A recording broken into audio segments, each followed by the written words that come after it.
Hey, you can't park your boat here. The shout cut through the calm morning air like a foghorn. Marcus had been enjoying the soft lap of water against his pontoon boat, the faint rustle of leaves in the breeze, and the satisfying plunk of his fishing line hitting the lake surface, when suddenly that peace shattered. He turned his head slowly toward the source of the voice. There she was, Linda. If there was an award for most vigilant homeowners association member, Linda would have won it 5 years running. Mid-50s, platinum blonde hair pulled into a neat bob, crisp navy polo tucked into khaki pants, and a clipboard in her hand like it was an extension of her arm. She walked with the stiff, determined gait of someone on a mission, and the mission, apparently, was Marcus. Linda was the self-appointed neighborhood watchdog. She didn't just enforce HOA rules. She lived for them. She knew every paragraph, every subpoint, and could quote the bylaws in her sleep. Whether it was lawn length, mailbox paint color, or the number of cars allowed in a driveway, she had no hesitation in pointing out violations. In her mind, rules weren't just rules. They were the fabric holding civilization together. Marcus, on the other hand, wasn't thinking about rules. He was thinking about base. That morning he had risen early, made himself a thermos of coffee, and headed down to the lake to catch a few fish before the day got too hot. His pontoon boat, a modest but well-kept vessel, was tied neatly to the dock as he cast his line with practiced ease. Linda's voice came again, louder this time. "Sir, I said you can't park your boat here." Her tone wasn't just annoyed. It was the kind of annoyed reserved for people who believe they're catching someone in the act of doing something very wrong. Marcus raised an eyebrow. He had been fishing in this lake for years. In fact, he'd been around this lake long before most of these houses were even built. Still, he didn't speak right away. He simply turned back to his line, reeled it in a little, and let the bait dance on the water. This, of course, only made Linda more determined. She closed the distance between them, stepping onto the dock with the authority of someone who thinks they own it. Her clipboard slapped against her side with each step, and her sunglasses, perched on top of her head, gleamed in the sunlight. By the time she stopped in front of him, arms crossed, she was practically vibrating with irritation. "This dock and this lake are for HOA members only," she said, her voice clipped. "Our fishing club has an exclusive agreement for this space. If you're not a member, you need to leave now." Marcus turned his head and looked at her calmly, a faint smile tugging at the corner of his lips. "Good morning to you, too," he said lightly, as if her frustration hadn't registered. Linda blinked at the casualness of his tone. She wasn't used to people not immediately scrambling to comply when she barked an order. "Don't good morning me," she said. "You're trespassing, and I will call security if I have to." By now, a few curious neighbors had wandered out of their houses. The sound of Linda's voice carried across the water, and people peered from porches, wondering what the commotion was about. Some recognized Marcus, but assumed he was a guest of someone in the HOA. Marcus, however, didn't seem flustered. He just reeled in his line slowly, set his fishing rod against the boat's side, and reached for his coffee mug. "You might want to double-check your facts before you go calling anyone," he said, taking a sip. Linda's jaw tightened. This was not going the way she had planned. She was used to people backing down, apologizing, packing up, and leaving. But this man wasn't moving, literally or figuratively. And the calm confidence in his voice didn't just irritate her, it unsettled her. "The facts are clear," she said firmly. "The HOA manages this lake, and the rules state." Marcus cut her off gently, but with a tone that hinted he was about to change the entire game. "That's interesting," he said, "because I think you'll find those rules don't actually apply to me." And right there, before Linda even knew what was happening, the balance of power began to shift. Linda planted her feet on the dock like she was about to face off in a courtroom drama. Clipboard tucked under one arm, her hands went to her hips, the universal stance for "I'm in charge here." "The HOA manages this lake," she said again, slower this time, as though Marcus simply hadn't heard her the first time. "That means no one can just show up and use it. Especially not people who aren't members of the fishing club." The way she emphasized people who aren't members carried more weight than the words alone. Marcus picked up on it instantly. He'd been around long enough to know when rules were just an excuse for something else. Marcus leaned back slightly against his boat, sipping his coffee, letting her words hang in the air. So, let me get this straight, he said finally. You think I'm trespassing because you assume I don't belong here? Linda's eyes narrowed. I don't assume. I know. I'm on the HOA board. I know every member of the fishing club, and I've never seen you before. That means you're not a member, which means you think you can order me off this dock. Marcus finished, his voice calm but steady. Linda's face flushed slightly. She wasn't used to being interrupted. I don't think I can. I can. I have the authority to enforce our bylaws, and if you don't move your boat in the next 5 minutes, I'll be calling security. A couple more neighbors had gathered now, some pretending to check their mail or water plants while clearly eavesdropping. A man walking his dog slowed to a near stop just within earshot. Everyone knew Linda's reputation for getting into these enforcement missions, but this scene felt different. Marcus wasn't folding. Instead, he took another sip of coffee and looked at her as though she just told him the sky was purple. Linda, right? He asked casually. She stiffened. Yes. And you are. Marcus, he said. And Marcus doesn't answer to HOA bylaws. Linda scoffed. Everyone here answers to HOA bylaws. No. Marcus said, leaning forward slightly. Everyone who lives here and leases rights from me answers to HOA bylaws. That statement slid past Linda's ears at first, but not past the neighbors. A few eyebrows went up. Someone whispered to another person, but Linda was too focused on holding her ground to notice. Look, Linda said, her tone softening just a notch. I'm not trying to be the bad guy here, but we have a system. Without rules, this place would fall apart. If anyone could just show up and fish whenever they wanted, the lake would be overrun. The fishing club pays for upkeep. We make sure only responsible people use it. Marcus's lips curled into the faintest smile. Responsible people, huh? That's the qualifier. Exactly, Linda said, missing the tone entirely.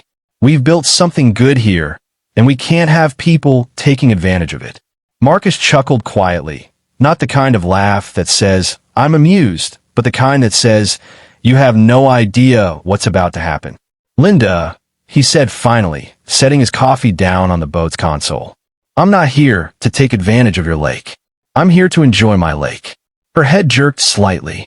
Your lake? She repeated. Marcus didn't answer right away. He just reached into his backpack, unzipped a side pocket, and pulled out a thick envelope sealed with an official stamp. I'll tell you what, he said, holding it just out of her reach. Before you make any more threats, maybe you should take a look at this. It might clear up some misunderstandings. Now, even the neighbors who had been pretending not to watch were fully tuned in. Linda hesitated for a moment, then snatched the envelope from his hand. She flipped it open and began reading. And that's when her entire posture shifted. The rigid stance, the crossed arms, the air of authority, all of it started to crumble. What she saw on those papers would turn her case upside down, and she was about to realize she wasn't the one in control after all. 2. Linda's eyes darted across the document, her lips moving silently as she read. The further down she got, the slower she turned the pages, as if her brain was struggling to process what she was seeing. It wasn't an HOA violation form. It wasn't a fishing club membership request. It was something much, much bigger. At the very top, in bold type, were the words, Property Deed, Hamilton Lake and surrounding shoreline. And just below that, in clear, undeniable print, was the name, Marcus D. Hamilton. Linda's head snapped up. Wait, this says you own the lake. Marcus finished for her, his voice calm, but carrying enough weight to make the small crowd of onlookers fall silent. Linda blinked, almost laughing in disbelief. This must be some kind of mistake. Marcus shook his head. No mistake. My grandfather bought this land back in the 1960s. Long before the HOA existed. Long before these houses were even built. The lake, the docks, the surrounding property, all of it's been in my family for over 60 years. The murmurs started immediately. The neighbors who had been hanging back now leaned in, whispering to each other. Some of them had lived here for years and had never heard this piece of history. Linda's hands trembled slightly as she flipped through the rest of the papers. She found survey maps, signatures, legal seals, all proof that what Marcus was saying wasn't just true, it was ironclad. But the fishing club, she started. Marcus held up a hand, stopping her mid-sentence. The fishing club leases access from me, he said evenly. I've allowed it for years because I believe in community. I've never made a big deal about it, because I trusted the people here to treat others with respect. But after this little interaction today, I'm starting to wonder if that trust was misplaced. That last line hung in the air like a thundercloud. Linda's eyes darted toward the small crowd. A few people avoided her gaze. Others looked at Marcus with something that might have been admiration. So, you're telling me, Linda began slowly, the HOA doesn't control the lake? No, Marcus replied. They rent the right to use it, which means I have the final say on who's welcome here, and who isn't. Her mouth opened and closed like she was searching for the right words. But Marcus wasn't finished. You see, Linda, when my grandfather bought this land, he didn't do it to keep people out. He did it so our family could create something beautiful, a place where everyone could enjoy the water without worrying about whether they fit in. Over the years, I've kept that tradition alive. I've let people fish, boat, and relax here, even when they didn't live in the neighborhood. He glanced toward the boat, then back at her. But I don't take kindly to being told I don't belong on my own property. The crowd was silent now. Every ear tuned in. The only sounds were the gentle lapping of the water and the distant call of a bird somewhere across the lake. Linda swallowed hard. I didn't know, she muttered. No, Marcus said, his tone firm but not unkind. You didn't bother to ask. You assumed. It was a short sentence, but it hit like a hammer. Some of the neighbors shifted uncomfortably. They knew exactly what Marcus meant. Linda glanced down at the papers one last time, as if hoping they would suddenly say something different. They didn't. Finally, she handed them back, her hands a little less steady than before. Well, I suppose there's been a misunderstanding, she said weakly. Marcus gave a small, knowing smile. Oh, there's no misunderstanding. There's just a lesson.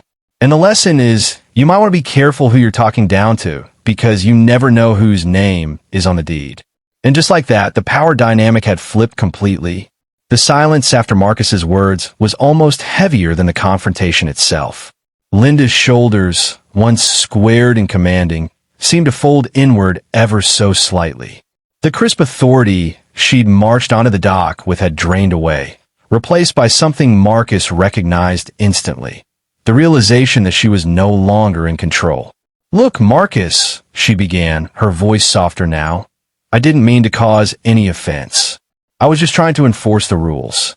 Marcus raised his eyebrows. Your rules, he said. Rules that don't actually apply to me. Well, technically, she tried again. Not technically. Marcus cut in, his tone even but unshakable.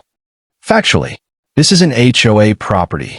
You've been leasing the right to use my lake for years. And to be honest, I've been more than generous with the arrangement.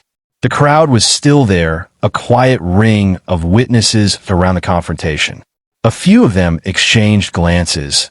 This was turning into something bigger than just an argument over a boat.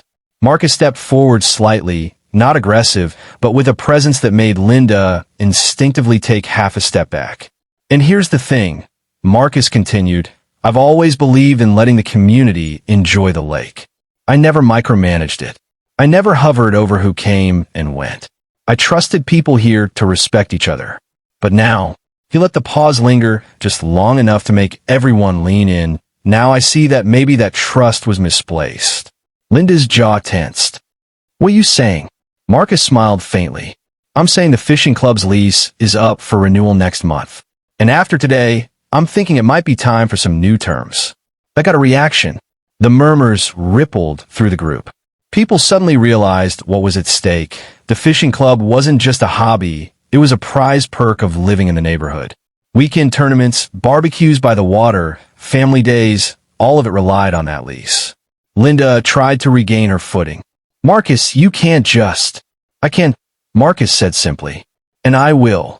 For the first time, Linda's confident facade cracked completely. She looked around for support, but no one stepped in to rescue her. A few people even looked at her, with thinly veiled annoyance. She'd embarrassed herself, and now she might have jeopardized something the entire neighborhood valued. "Now," Marcus said, his voice calm but commanding, "I'm not unreasonable. I'm willing to renew the lease. But it'll be under one condition. This lake is open to everyone who treats others with respect. No more exclusivity. No more gatekeeping." Someone in the crowd actually clapped quietly. A few nodded in agreement. The energy had shifted completely, from tense and defensive to hopeful and supportive.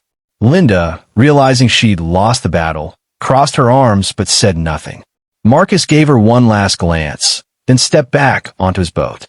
"Enjoy the rest of your morning, folks," he said, starting the engine. "I'll be sending the new lease terms to the HOA next week." As he pulled away from the dock, the water rippling behind him, Linda stood frozen, clipboard in hand, sunglasses still perched on her head. Watching the man she had tried to evict sail away on the lake she now knew she didn't control. And the neighbors? They would be talking about this for months. For Marcus, the point had never been about showing off his ownership. It had been about making it clear that respect goes both ways, and that sometimes the person you think you're putting in their place is actually the one holding all the cards. In the days following the dockside confrontation, the neighborhood seemed to hum with an almost electric energy. What had started as a heated exchange between Linda, the self-appointed enforcer of the HOA, and Marcus, the man in the boat, had grown into something much bigger. Word traveled fast. By the next morning, half the residents knew the story. By the end of the week, the entire community did. Some versions were dramatic retellings. Marcus shut her down with one sentence. Others were more subdued. Turns out, the lake isn't even HOA property. Regardless of how they told it, everyone seemed to agree on one thing. The entire neighborhood's perception had shifted overnight. The fishing club fallout. When Marcus's formal letter arrived in the HOA president's mailbox, it was short, polite, and impossible to ignore. Effective immediately, the fishing club's lease is terminated. Any renewal will require open access to all respectful visitors, without prejudice or selective enforcement. Marcus D. Hamilton. It was a bombshell in neatly typed paragraphs. The fishing club, once an exclusive group with strict rules and a members-only atmosphere, now faced a choice: change or lose the lake entirely. For years, the club had operated under the guise of protecting the environment and maintaining the space, but Marcus had seen how those rules were applied unevenly. Friends of the board could bend the rules. Strangers, newcomers, or people who didn't fit the unspoken mold were treated like intruders. Now, the dynamic had flipped. The new terms were simple: respect the property, respect each other, and a lake was yours to enjoy. Break those terms, and you'd be gone. No appeals, no second chances. The first open lake weekend. 2 weeks after the confrontation, Marcus organized something new: an open lake weekend. No sign-ups, no club fees, just an invitation posted on a few community boards and social media pages. Bring your fishing pole, your kayak, or just a picnic blanket. Everyone's welcome. When Saturday arrived, the shoreline looked different. Families who had never dared approach the lake before were there with their kids.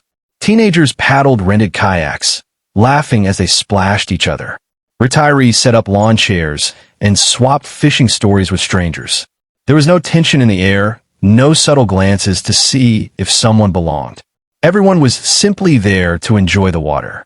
Marcus wandered the shoreline, chatting with people, answering questions about the lake's history, and making sure everyone had what they needed. More than once, someone came up to shake his hand and thank him for opening the lake up. Linda's quiet realization. Linda showed up, too, but she stayed on the far end of the dock for most of the day.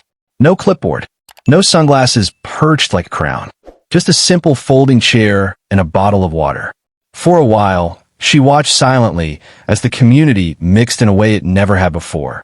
She saw kids of all backgrounds chasing minnows in the shallows, older couples strolling hand in hand, and neighbors chatting who had never spoken before. When Marcus eventually made his way over, she stood up. "Marcus," she said quietly. "Linda," he replied, matching her tone. There was a pause. Then she sighed. "I was wrong. I thought I was protecting the lake, but I was just protecting control. I didn't realize how closed off it had become until I saw it today. Marcus studied her for a moment before nodding. It's never too late to do better. She gave a small smile. If you'll have me, I'd like to help with the cleanup events. Not as an HOA rep, just as a neighbor. That, Marcus said, I can work with. The ripple effect. The changes to the fishing club didn't just transform the lake. They transformed the community. People who had been living side by side for years without speaking now greeted each other on morning walks. Weekend gatherings became more common, and the lake became the heart of the neighborhood rather than a walled-off privilege. Local media even caught wind of the story. A small article appeared in the town paper with the headline, "Man opens private lake to all. Teaches HOA a lesson in respect." Marcus was interviewed, and when asked why he made the change, his answer was simple. Because the water doesn't care who you are. It's meant to be shared. The last cast of the day. On one particularly calm evening, a few weeks after the first open weekend, Marcus was back on his pontoon boat.